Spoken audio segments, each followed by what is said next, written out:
Well, hello, I'm Joe Walensky, and I am the host of the Digital Accessibility Podcast, The People Behind the Progress.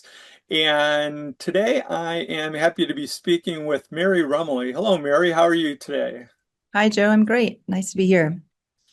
And I'm talking from my home office in Bellingham, Washington, about 80 miles north of Seattle. Where are you talking to us from? I'm speaking to us all from Pleasanton in California.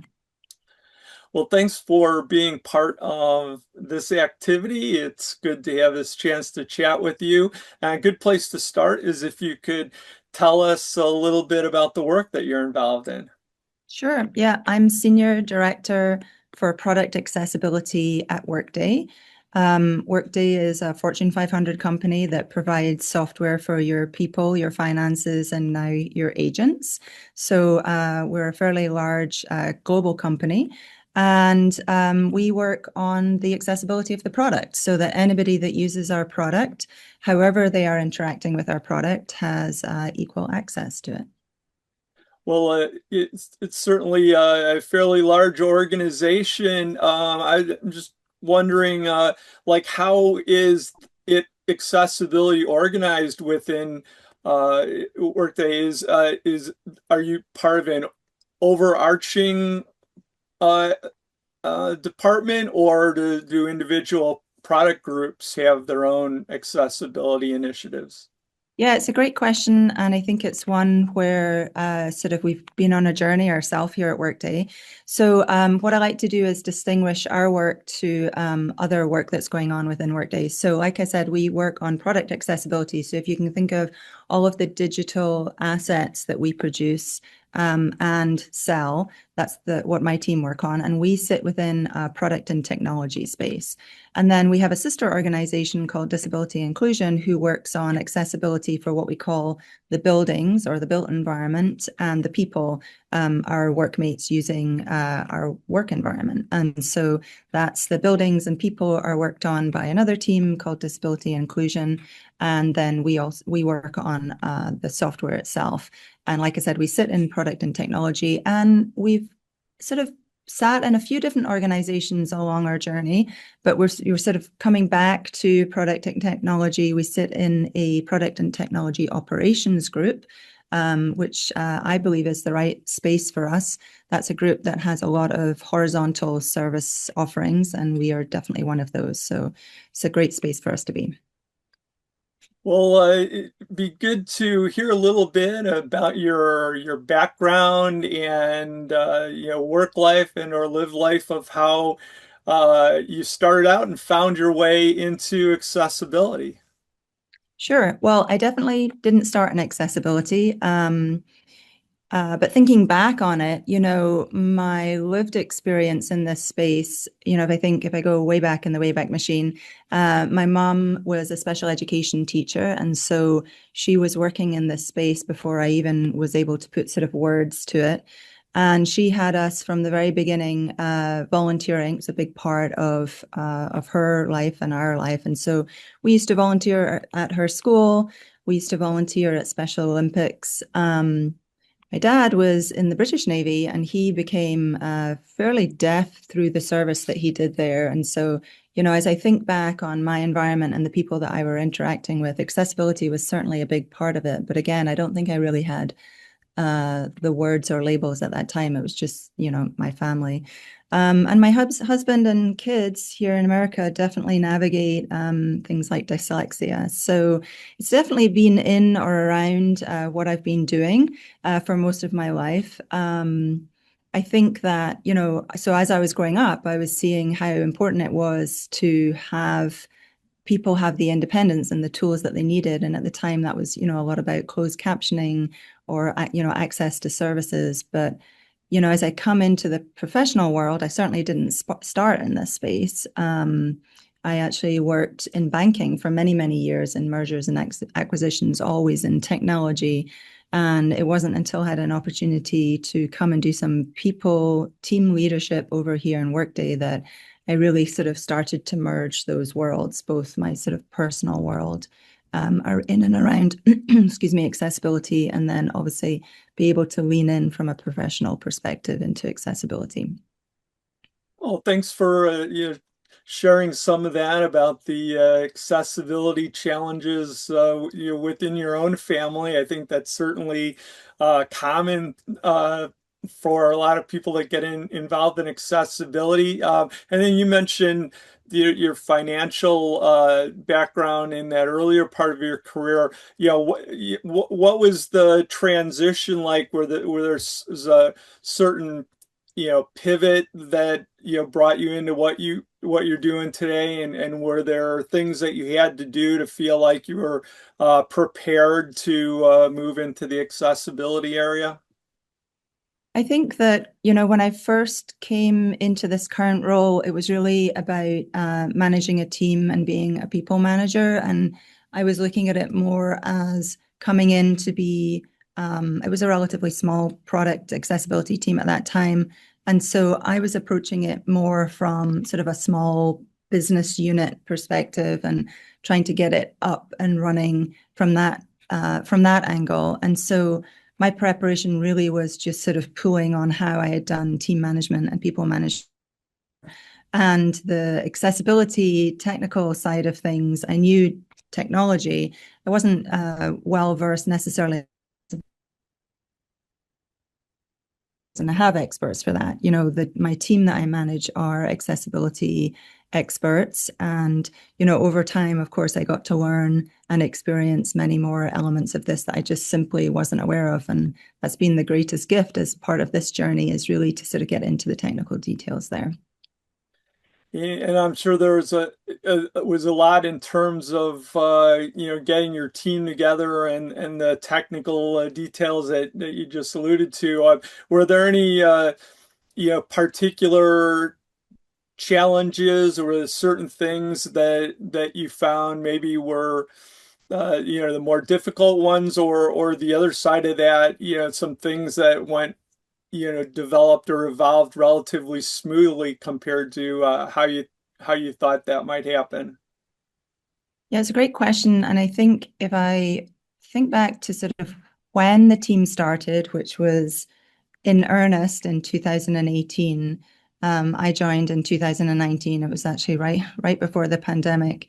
And so the beginning of the journey was really about, as I say, sort of building the team, bringing the component pieces together around really thinking about us as a business unit and how we wanted to evolve within the company, how we needed to evolve within the company. And then I think about the impact of immediately going virtual for a number of months and how that impacted the team. A lot of our early work was sort of reactive, really trying to stand things up. And then as we matured and were able to get more focused on what the team was going to be working on and get more resourcing around it, we were able to scale more and definitely become a lot more strategic in how we created ourselves, what we did, what our service offerings were, and how we interacted with the rest of the business. So for me, while it is an accessibility team, and that's absolutely the focus, I tended to lean in more on my skills around people and team management and actually sort of running it like a small business within a larger company. And how do you see things happening as you move forward? Are there any aspects of the work looking ahead that maybe you're concerned about, or on the other side of that, things that you're excited about in terms of new developments within your organization, or possibly broader within the accessibility profession? Yeah, I think it's an interesting question. I mean, there's obviously a lot going on in the AI space, which we can certainly talk about. But as I think about the team and what the team's needs are, we're not a traditional team in the sense that we don't naturally fit into, just by the way that we operate a horizontal organization as a small business unit, we don't naturally fit into how an organization treats a product area or a group. We're not that round peg, or we're kind of a square peg for a round hole. And so a lot of what I do is just figuring out how our organization fits into the bigger organization chart, how we can operate, how we can connect. But that's also actually what makes us unique and allows us some flexibility into how we would actually do things. And so, what I mean by that, I mean that we are as far left in the life cycle, if you will, in the mergers and acquisition space. And what I mean by that is when we're looking as a company to buy another company, and we've done quite a lot of that recently, um, we are in the due diligence checklist conversation space as a topic. So we make sure that we as a company are thinking about the product or the company that we're looking to buy, asking questions about accessibility, not necessarily to stop a sale or influence a sale, but very simply so that we understand what sort of technical debt might be coming in with that company so that we can plan and strategize. And then as that company comes in or as we come into the life cycle, we have a lot of the traditional components of the software development lifecycle that we're in, whether that's, research, design, through engineering. And then we are in as far right as customer support. And we often say that, we want to be in those prospect or sales conversations so that we can have the journey from prospect to trusted partner or customer all the way through. And so not many teams within a company can say that they're that broad, that they're doing that many things. And so often people think about product accessibility and they just purely think about the engineering slice of it. I don't manage my team that way. I manage my team in a sort of full service horizontal perspective. And so therefore that's why I say we're not sort of a natural round peg for a round hole. And so the benefit that that gives us is that we can really find those nooks and crannies or crevices to sort of push ourselves into and be part of process that's already underway. And so I'm always looking with the team for those opportunities to make sure that it's really sticky and people are thinking about accessibility in every element of the process, not just in the moment of building the product. A lot of what our work does is set the engineers up for success early in the life cycle for that building piece of it.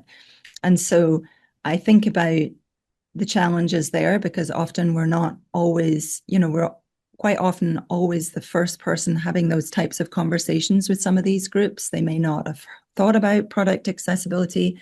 They may not think that product accessibility sort of relates to them.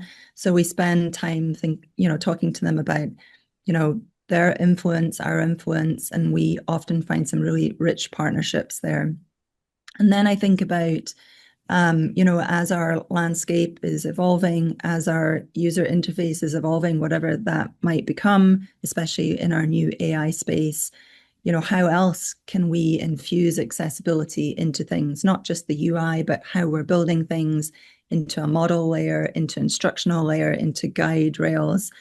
So there's lots of work there that I think is challenging. We're all learning AI together and we're doing it fast. And so a lot of the challenge ahead is really to continue to identify those opportunities so that we make sure that we're infusing accessibility or continuing to infuse accessibility into anything that we're producing, but also that we are working to make sure that accessibility isn't sort of left on the sideline as we're developing all of these new models and as AI becomes a bigger part of our life. Well, AI is certainly something that's been brought up in many of the conversations I've had for this podcast. But I wanted to go back to the part that you mentioned about being involved at mergers and acquisitions. And I've been doing this a long time, and I'll have to say that it's not something that I ever really thought about. I think I should have been in my role, but it just wasn't something that I ever did think about. And it makes total sense. And maybe I assume it had something to do with you having experience in that area that made you think about it. But I find that part a fascinating thing that I want to think more about. And yeah, I'm glad that you were able to bring that up. Yeah, it definitely, I mean, it definitely was on my radar from previous work, especially in the banking space. But I think one of the things that really highlighted it when I first joined the company was that, frankly, we were struggling with being able to scale. And one of the things that we noticed was that not only do we need to, spend some time and effort thinking about our VPATs and the coverage of our VPATs, but as we do that, we also have to, if you will, kind of stop the bleeding with anything coming in, right? We really need to understand what's coming in.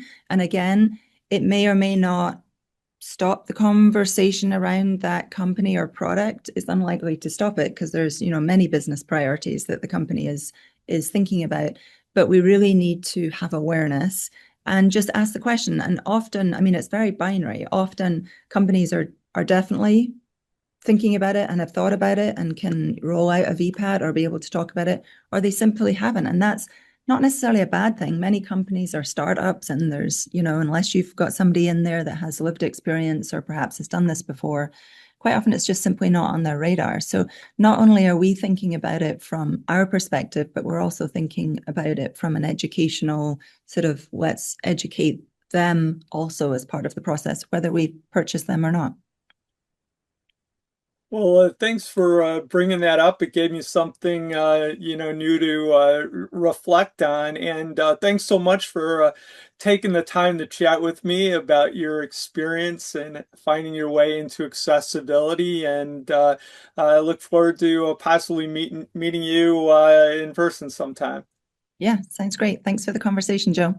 All right. Thanks a lot, Mary. Bye.